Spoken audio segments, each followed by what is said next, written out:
जुलै महिन्याच्या अखेरीस झालेल्या धुवाधार पावसानं या महिन्यात विश्रांती घेतली आहे। जिल्ह्यात आतापर्यंत सरासरी 78% पाऊस झालाय, तर धरणं मात्र यामुळे अद्याप भरली नाही। यामुळे जर आगामी दिवसात पाऊस झाला नाही तर जिल्ह्यावर जलसंकट आणखी गडद होणार आहे।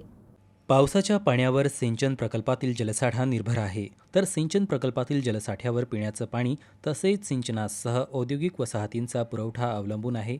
1 जून ते 9 ऑगस्ट या कालावधीत जिल्ह्यात 496 मिमी सरासरी पावसाची अपेक्षा आहे। त्या तुलनेत या कालावधीत प्रत्यक्षात 387 मिमी पाऊस झाला असून त्याचे प्रमाण सरासरी 78% आहे।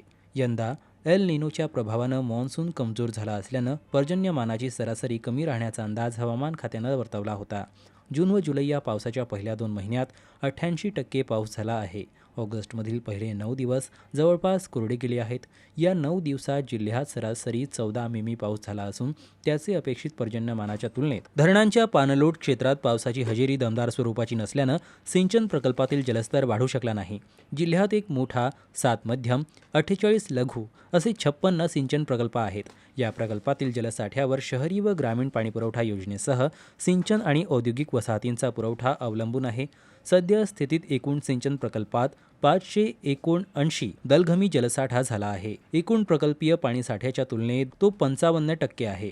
ऑगस्ट व सप्टेंबरमध्ये होणाऱ्या पावसावर सिंचन प्रकल्पातील साठा अवलंबून असतो। या महिन्यातील पहिले 9 दिवस कोरडे गेले आहेत। हवामान खात्याच्या अंदाजानुसार 15 ऑगस्टपर्यंत पावसाचे प्रमाण अल्प प्रमाणात राहणार आहे। त्यानंतर पाऊस कसा होईल यावर सिंचन प्रकल्पातील जलसाठ्याचे भविष्य अवलंबून आहे।